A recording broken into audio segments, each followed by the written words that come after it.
Jola pinambayad ang singsing nito sa mga na-scam ni Luis Manzano.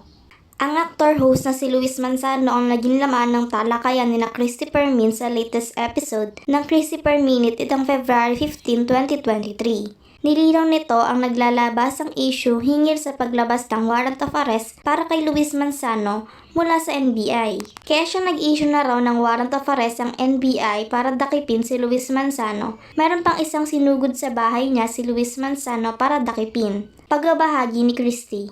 Ganun pa man, bali-balita na di umano ay pati ang mga properties ni Luis Manzano ay unti-unti na rin binebenta nito para mabayaran ang mga na-scam nito.